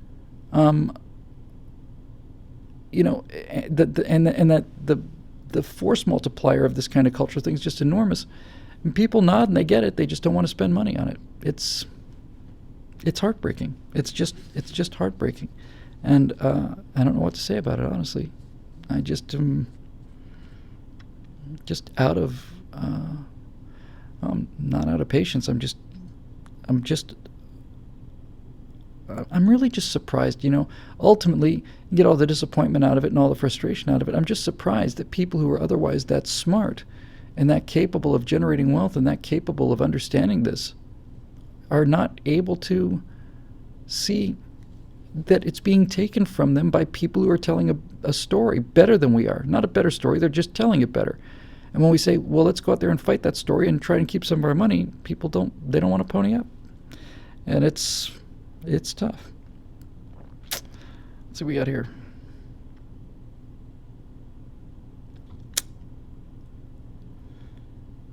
Oh, this is the last one. We'll just take a personal question. We'll get out of here. It's from David Wellman. He says, personal question, have you given up on a future Mrs. Bill Whittle? I haven't. There's nothing that would make me happier, honestly. People want to know, why were you never married? Never met the person I wanted to marry before. The biggest problem, of course, is that I'm fishing for freshwater trout out in the middle of the Gulf Stream, 400 miles off the coast of North Carolina. And there are not a whole lot of freshwater trout out there in the middle of the North Atlantic. It's really tough being out here socially for a lot of reasons. That's it primarily. That's the number one reason. At some level, being a conservative in Hollywood's kind of like being gay. 9 out of 10 of the people who you think you might be interested in or just want nothing to do with you. They just utterly despise you and they don't know anything about you. It's the demonization is so pervasive that when I'm going to hopefully be interviewing Dinesh D'Souza on his new book, which I just read, and I just was on the road for 4 or 5 days, and it just was so clear to me. I had a flight left at 6 a.m. I'm getting down to the Mrs. Whittle part of it in a second, but the flight left at 6 a.m. I had to be up at 3:30, and I read the first chapter of Dinesh's book, and I wanted to take it with me and read it on the plane, and I put it in my briefcase, and I remember taking the cover off because I didn't want the person sitting next to me give me a lot of grief about it. Stealing America, Dinesh D'Souza, Hillary, and Obama on the cover. I just take the cover off. I don't, it's just go with the fabric cover and stuff, and I'm putting this thing away, and I just thought, my God, honestly, that's how pervasive I am. I am peeling the cover off of this book because I don't want the grief or the looks or the faces or the whatever from somebody who I'm sitting next to. And I just stopped myself. It's like, good God. So needless to say, I put the cover right back on again. But I guess that's kind of what I'm getting at. It's dating out here is like,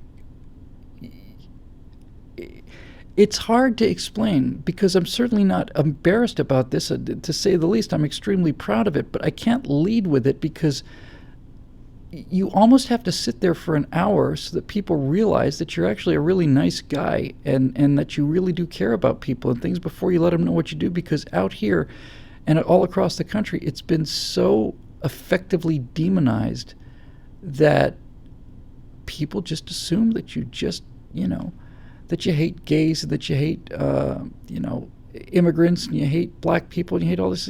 No, takes me an hour to convince people I'm actually trying to improve people's lives. I think it's just a better way to go. It's and this is why the Republicans in Congress don't stand up to him. I mean, if a guy like me is feeling this kind of oppression and this kind of got to be careful, but it's like we're treated like we're Nazis, and it's repulsive to me. And when I catch myself doing it, I just get out there and start swinging the flaming sword. But it is overwhelming how bad it is here in LA, and of all the things that just cause me enormous concern, I think the thing that concerns me the most, and everything concerns me these days, but when I hear things about like Texas turning blue or Idaho, getting more and more liberal, it's like, my God, I know what's happening. All these people in these liberal states like California have ruined California, and so they go to places that weren't ruined economically, like Texas, and the first thing they do is they pursue the money and the freedom that allowed Texas to be so successful. The first thing they do is they move out there, and the second thing they do is start voting like they voted back in California to screw it up. They're just so damn stupid, these people. And they're so selfish, and they're so sure of themselves. And so when I hear about things like Texas and so I was just in Austin, and Austin is just nuts. Where do you go? It's just hard. And I did the kind of movie star thing for a while, and I'd just gotten a little bit of attention and a little, and I wasn't like super science geek anymore, and I had a little charisma and dated a few actresses, and that was, at the time it was really fun, but looking back on it, I realized I'm mostly just trying to prove to myself that I could do it, because I was such a dork for, most of my life, and so unknown, just out there in the middle of nowhere and just doing these kind of, nuts and bolts jobs in the entertainment industry, and had all this stuff to say, and nobody particularly cared to listen. And so, yeah, I'm just at the point now where it's just, I don't know. On some level, I just am not worried about it anymore. I'm just get up and do my work. But I'll tell you, since you asked, it is really, really difficult to do this alone. And I don't mean just alone in terms of no allies. I mean, it's difficult to go out there and fight these battles and deal with the things that are said about me that are never about what I say. They're never a refutation of the arguments I'm making. There's these personal attacks and stuff. And it's just tough. It's tough to go out there without the support structure. So, but what's the alternative, right? I mean, it's just you just can't give up. You just can't. You just have to get up and keep doing it. But yeah, since you asked, it'd be the best thing that could happen to me. I just am beginning to feel like, it's not like there aren't any conservative women in Southern California. It's just that they're very hard to find, and the other thing too is, I started so late in life. I'm such a late bloomer that it's a little tough sometimes. The people who are my actual calendar age, and they have fully grown kids who are 25, 30 years old, and that kind of thing, and it kind of feels a bit like, we're entering our golden age now. It's Act 3, and we're kind of right off into the sunset, and I raise the kids, and I've done the whole family thing and all that stuff, and looking for a companion is, and it's like, I don't feel that way. I can't argue with my physical age of 56, but I don't feel like I'm getting ready to start Act 3. I feel like I'm getting ready to start Act 2. I feel like that, Act 1 sets up the story, and the plot point at the end of Act 1 launches us into this adventure, and I still feel like the quest and the battles and the dark night of the soul, I feel like all that stuff's way ahead of me, and I feel like I'm a long way away from this kind of, golden years kind of thing that I occasionally get with people who have led a personal life that I haven't led yet, and maybe I won't, but I don't know. You get the idea. It's on some level, I'm a displaced person, I guess. I think that's one of the reasons why. I think it's one of the reasons why I'm able to see things maybe on a level that maybe not everybody sees things. I'm just kind of I'm a displaced person. I feel like I was born for another age, and I feel like I was born in the future, actually, not in the past. I feel like, but the future that I thought was going to happen, the future back there on that wall back there, it's not going to happen unless we make it happen. And I don't know. It's a little, it's not a little, it's I don't know, it's starting to sound a little whiny. It's a challenging place to be under the red eye of Mordor. But this is where I need to be, and this is where I choose to be, and I won't be here forever. But I will eventually move back to America. But I can't do that right now. And we have a lot of work to do between now and then, and this is where I need to be. This is where the stories are told, and this is where this is where it's happening. And the last thing I'll say about it is it's almost overwhelming to face this just the magnitude of the cultural tide.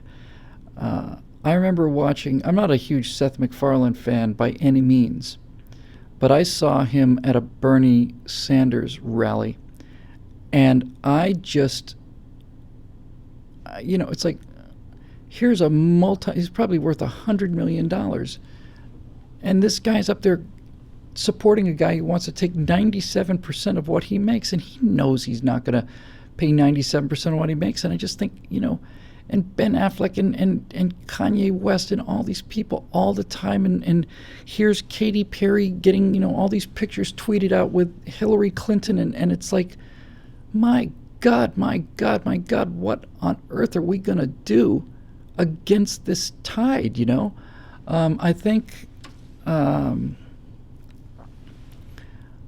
it's like, it's that line, I guess it's Theoden's line in Helm's Deep, it's like, what can men do against such relentless hate? And it's just, and it's just, I'll wrap this on a kind of an upbeat note. I don't know if I mentioned a while ago, on my bedroom wall I have a picture of Aragorn, and it's a painting of him looking indecisive, like this is the moment he has to decide whether he's going to be a king or a ranger.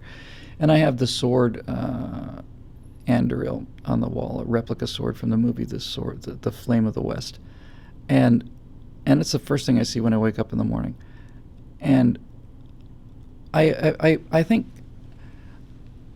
on some level I need to be reminded, and I guess we all need to be reminded, that the stories that had happy endings, like World War II, for example,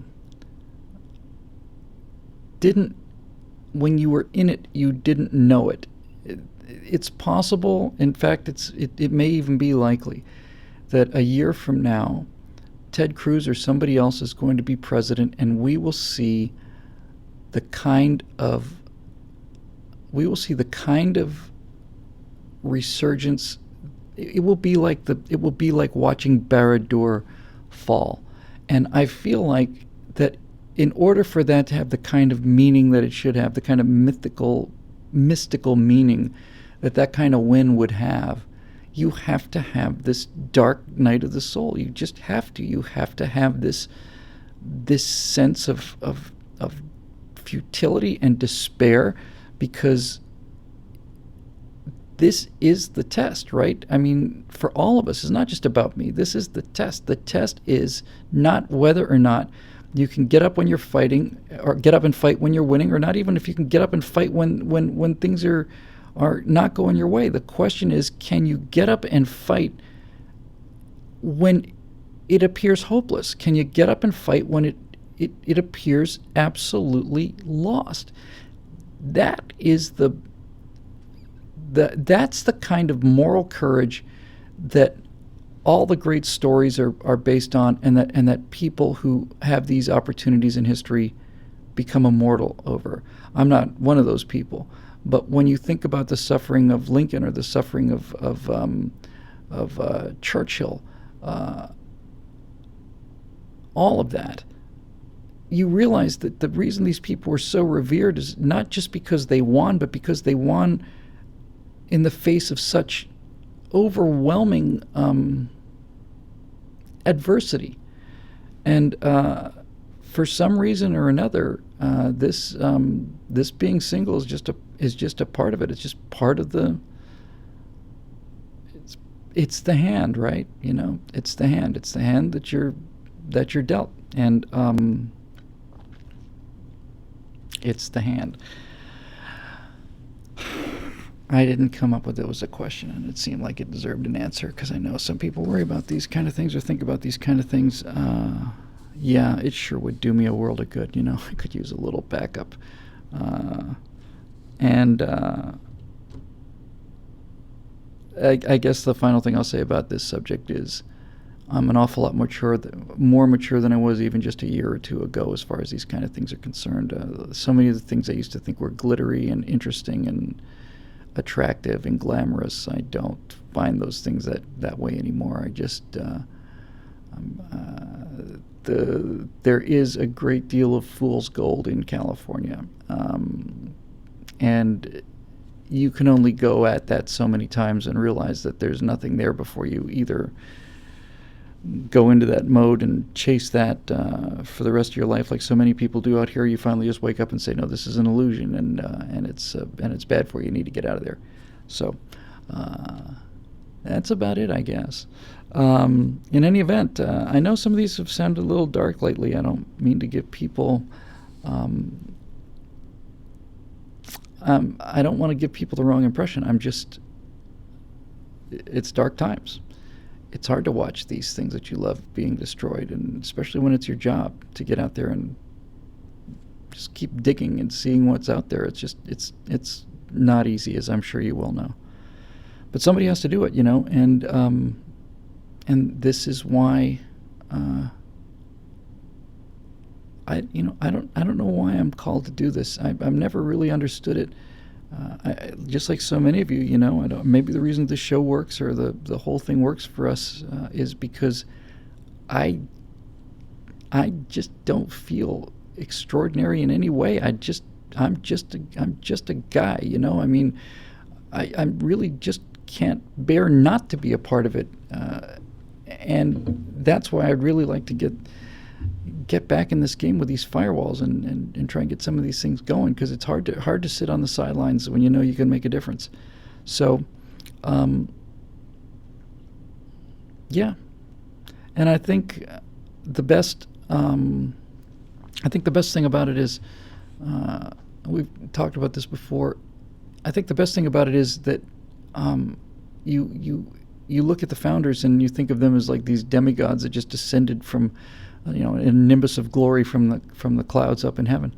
But they were just regular guys too. They were just brewers and silversmiths and small town lawyers and inventors and printers and and they just realized they just got called. They got called, and they need to fight.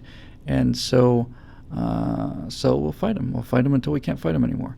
And I do think we're past peak political correctness. I think we're past peak progressivism. I think we're past peak everything. I think things are changing, and that people are starting to really wake up to the fact that things are really coming apart out there, and we better do something about it. So somebody needs to be blowing that trumpet, and I wish there were more people who are better at it, but until they come along, I guess it'll have to be us.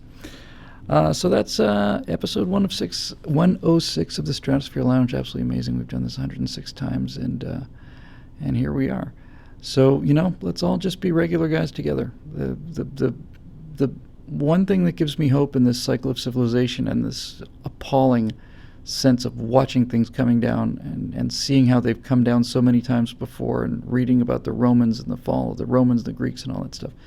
There is one difference, and that difference is what we're doing right now. And that's just regular people can talk to each other without having to go through the elites and be told what to do. It's never happened before. It's new. And I don't know if it'll be enough, but it might be. It's something to hang on to. Is this sense that, we don't have to take our cues from what the political class is telling us, and we don't have to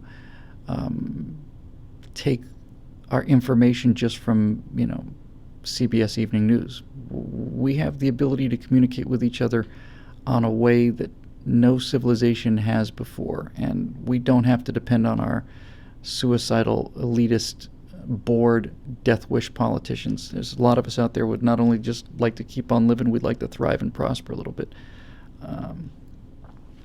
So let's see. We got a month. We got a year. We got a year to fight really hard. And then in November of 2016, we're going to know whether things are going to get better or worse.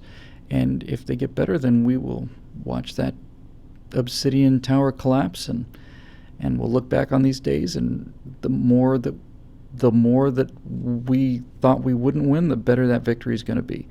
And if it turns out that these guys get another election, then we'll just, we'll go to Helm's Deep and we'll fight them some more, and we'll just keep fighting them until we can't fight them anymore. That is a form of comfort that is its own reward. I think